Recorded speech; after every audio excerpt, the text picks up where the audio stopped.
Well, thanks very much for having me. Join a prestigious alumni of speakers in the past, but let me give my journey. I guess when Mickey gave me the brief, you know, I've seen a lot of these talks and people come and they sort of give you the textbook of, you know, this is what startups, this is, you know, this is what you've got to be and this is what you've got to do and all this sort of stuff. And I thought I would take it a little bit differently because the journey for me has been through a whole range of different domains. So private sector, public sector, multilateral public sector, multilateral private sector, all these different sources of experience. And I think in each of those I've taken an entrepreneurial approach. But I think I've had a few key lessons along the way, and these have formed, I guess, my expectations and my approach. And I thought I'd share that journey with you and outline, well, where were those actual specific lessons that changed me.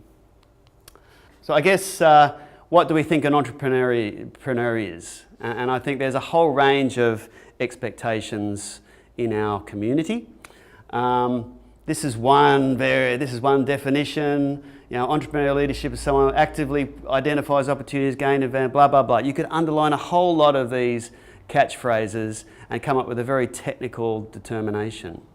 We often think that an entrepreneur is, you know, out there in the private sector building businesses, but I have seen entrepreneurs in the public sector taking what I think is a different approach. Innovation, moving outside of the norm, the normal processes. So I think what's important isn't that we call ourselves an entrepreneur, although that comes along the way, but that we think about an entrepreneurial process and we bring that to bear in how we approach our work. So I think it is about stepping outside of the norm.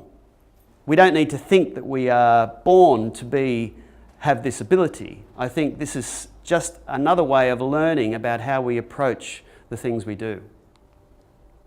So I thought I'd map out a bit of my journey, and there's two slides here because I think there's two different phases of the journey. So I started I left school on Thursday and started on Monday at BHP as a fitter and turner. Back in the day, you started as a fitter and turner at the Apprentice Training Centre in Mayfield, and I was there for a year and in the tool room doing machining and other stuff. And I tell you what, it gave me an insight. I wasn't made for it. It gave me an insight into the brutality of certain industries and certain technologies. And I mean the design concept of brutalism. Out of that, I decided, well, I wanted to move into new technology areas because I felt that that was going to take me closer to the problems which affected most people. And so I started and did engineering at Newcastle University. I was a bit confused. I really was interested in people and theatre and film, and so I was one of these strange engineers. I did engineering and arts, and particularly drama. And now the engineers, the arts lecturers couldn't understand why an engineer was here doing this, but the engineers understood perfectly. It was a great way to meet girls. So completely rational approach. But I guess what came out of that, and I've started to map out the phases of I think I went through in this early stage, and something that happened while I was at BHP, confronted with this, I got into the environmental movement and participated in some of the protests down in Tasmania around the dams that were going on down there, and then I think the whole tension between this creative theatre and technology was all around understanding, I think, the human dimension of technology. And the two sort of came together in my first job when I started to build control systems for controlling energy plants and some of the first renewable energy plants in Australia, and improving the efficiency of coal-fired power stations and monitoring of transport infrastructure. So that's where I went on to my first real job. Out of uni, managed to combine that with a master's, where I discovered the wonderful excitement that comes with discovery and innovation. Came out of that and started my first startup. which was actually in partnership with the university through TUNRA, which operated more broadly at that time. We commercialised a control system for controlling radio telescopes for tracking geostationary satellites. So it was a control system product, but it gave me my first taste of how maybe business and technology and people can start to come together. But I started to search more and decided to go and do medicine. Soon realised that that was probably a waste of a whole lot of education, so combined the two and ended up diverting for a bunch of years to do a PhD on in the biomedical area. In that case, again, I used technology to solve some key physiological questions around electrophysiology of the heart. And that technology was used to improve the design of implantable defibrillators, with which was what was then an Australian company called Telectronics. I was fortunate that was an amazing job. At one part, I stood next to a surgeon who was doing open heart surgery on a young boy who had a congenital defect in his heart, and I provided inputs into placement and design of electrodes. So those sorts of amazing experiences, and also then taking that knowledge and helping to develop and commercialise products. But I started to come back to the big questions and the big challenges that I wanted to make a difference around.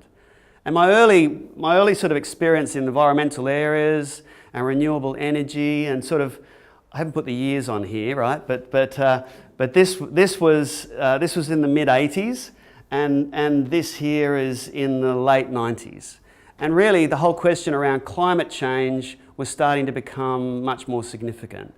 And I stopped at one point, and I started to think, well, where really should I be putting my efforts? By this time, I was Director of Studies at UTS in engineering, and Climate Change One. I had started to do some work in developing countries. I'd started to see firsthand how climate change was impacting immediately on the lives of people. So I left all that behind me. I headed off to work for an energy NGO in West Africa, in Kenya. I also did a lot of work in the Solomons and through the Pacific, in particular Papua New Guinea. Then took up work in Papua New Guinea and the Pacific region with the World Bank, where I mobilised a regional program linking finance with innovation in renewables, targeting micro-enterprises in developing countries. I was then fortunate enough to move over to the UN, where I was their Chief Technical Advisor for Renewables for Southern Africa, and then into Cambodia, where I focused around the Mekong sub-region in climate change. So this took me from projects all the way through to policy and financing, and my niche in all this case was always around market development and private sector participation.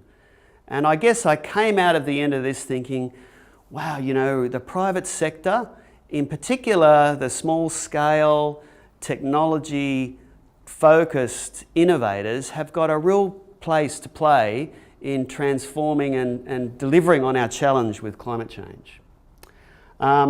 I then spent a bit of time consulting and trying to do that more one-on-one, and then at some point I realised, well, I can't just sit here helping other people do this. I've learned so much along the way. I want to do something myself, and out of that came SwitchDIN. So that's where we came to. So I guess this characterises my journey, because all the way along I thought I was talking the right language, and I thought I was talking to the right people. But over time you start to realise that the language you're speaking isn't always what other people understand. But at some point I think it clicked. And I mean, I'm not going to be arrogant enough to say I'm cracking my way through this right now. I still have to take 5 all the time. But I thought I'd just share a couple of lessons along this journey which really have shaped my approach to entrepreneurialism. And some of these might be surprising you know, it might be surprising for some people. And the first thing is, I think, you know, we think entrepreneurs need to be the leader, but I think really the key thing is to be prepared to be led. Be prepared to be led by the needs of the people you're trying to help. Now, in my case, a pivotal moment came in a project in Kenya. We'd been brought in by the UN to put in a small hydro for a community. Now, what you'd normally think is, well, the best thing must be we put in the hydro and we run wires to all the houses and we provide them with electricity. But the problem is, the river wasn't that big, there wasn't enough hydro to put full power into all the houses. So we went to the community. What do you want? How should this be? Of course, this is an agricultural community with a few cottage industries here and there. What they really wanted was to value add to the things they were already doing. So this is how this high pressure meeting went. Basically, we had the community leaders. Hang on, I've got a. We had community leaders and bring everyone together into community meetings. Now, this was a long series of these types of meetings, and we weren't involved because we didn't talk the language we needed to talk. Even if I could speak Bantu, in this case, we wouldn't have understood the issues. So this was the case when we had to give over the whole process and be led to the solution. And I think that really changed my thinking around how we work with technology and look to use technology to solve problems. Another thing which I think has been really important for sustaining me in the journey is to really think carefully about what value you're hoping to bring. What is it you want to change? Is it going to be a critical issue which is going to sustain you long enough through the tribulations you will face? Is it going to be something which is going to continue to inspire you? Now, in the case of renewable energy, this is another example. Again, this is in Tanzania.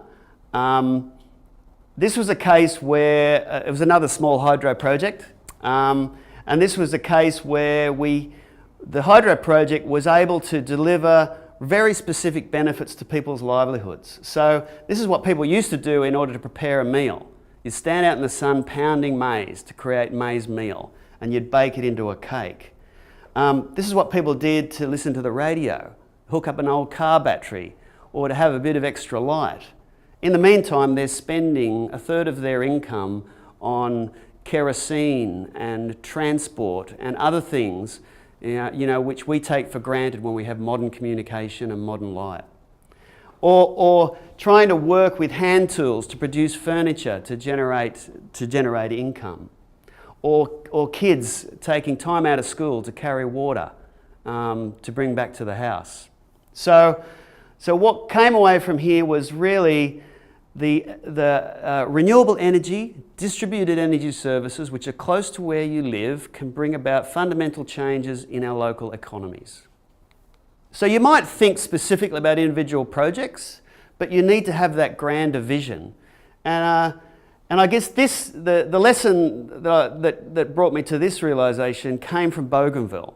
In Bougainville, there was a crisis for 9 years and the country was blockaded. There was no electricity, there was no fuel for diesel. The PNG Defence Forces stopped anything coming in and out of the island for 9 years.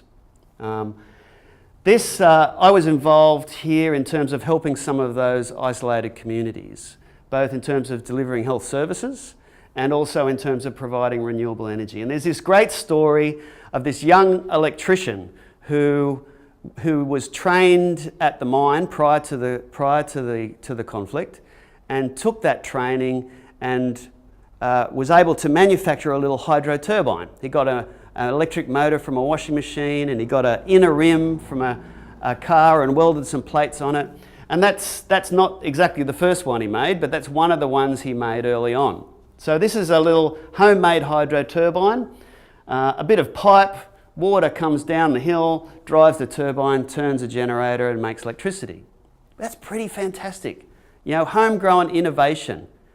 Well, innovation, not so much. Homegrown copying, right? What was really the innovation here was the business model. Now, business model is a big term, but what this guy did was, people saw what he'd done and they were inspired. They thought, this is amazing. How can we get one? So what he did was, he set up a training school over here. He set up a training school during the blockade, and he trained other young people to go, men and women, to go out and scavenge and get the bits, build these things and set them up. Now, I had this pivotal moment sitting in a coastal town where the PNG Defence Forces were. Their big diesel gensets had run out of fuel, all the lights went out, and you look up in the hills and there's these little specks of light all around. And it was, to me, it was like this amazing lesson that, firstly, technology with an innovative business model can really generate scale, even in the most challenging situations, and can transform lives. Another key lesson, I think, which has been around in the development space for a long time, is that small is beautiful. Now, what we mean here is that there are economies through simplicity in the same way as there are economies through scale. So in the energy sector, this is a paramount lesson. These are two photos from Kenya. This is a large geothermal power station in Kenya, provides about 30% of their electricity. And that's distributed through the country in poles and wires.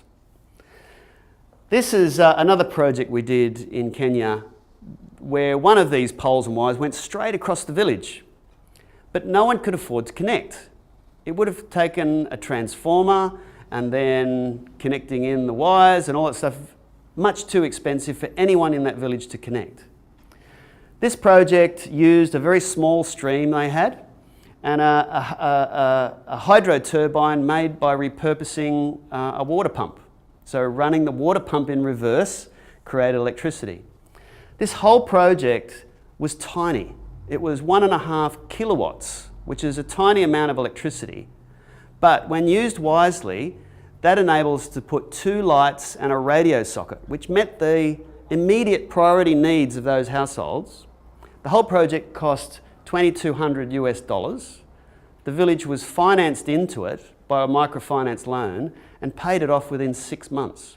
So other than the technical assistance to make something like this happen, there was no subsidy. It was driven purely by local entrepreneurs who brought about a real change for that community. So for me, the lesson that came out of this is that distributed small services can meet the immediate needs of local people. Okay, so those are some of the key lessons which led me to SwitchDIN. Okay, so let me tell you a little bit about SwitchDIN and what we're doing. The electricity market is changing. So we're moving from a very centralised, large-scale energy service. The market is being disaggregated. In the old days, we had one company that did all these things: generation, transmission, distribution, and retail. But now the market's being split up.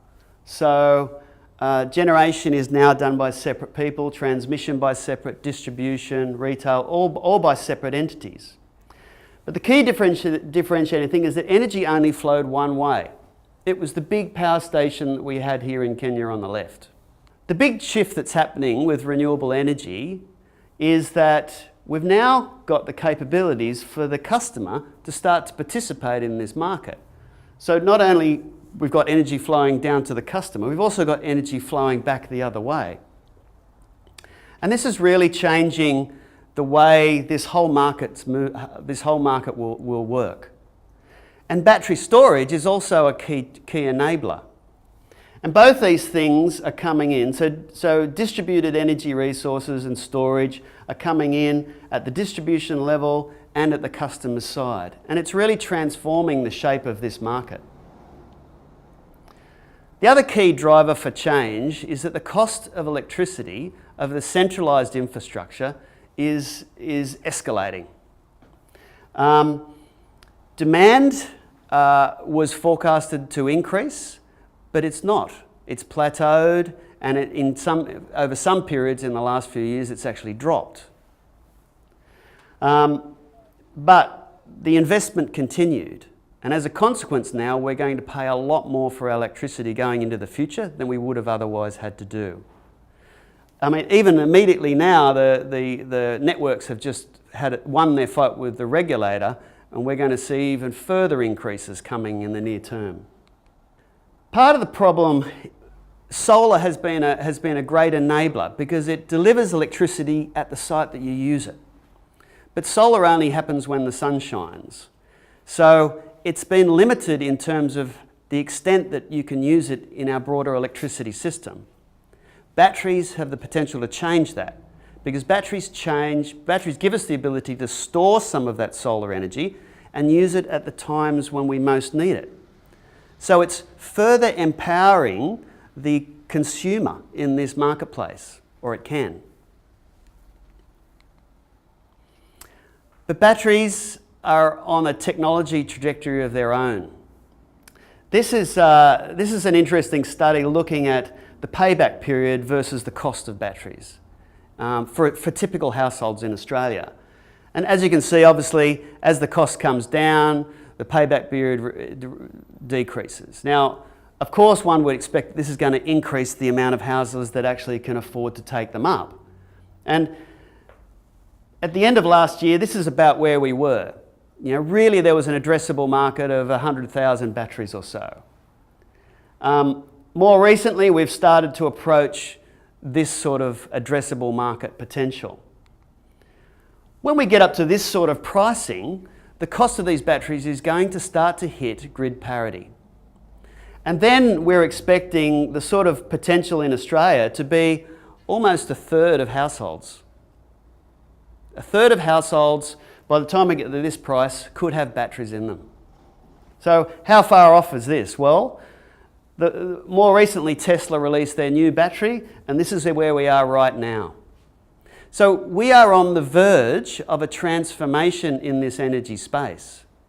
And I think looking back at my lessons, what I'm keen to find out is, well, firstly, how do we empower the consumer in this process? How do we transform the energy sector so that we can derive the value that's going to meet their needs? And that's where SwitchDIN comes in.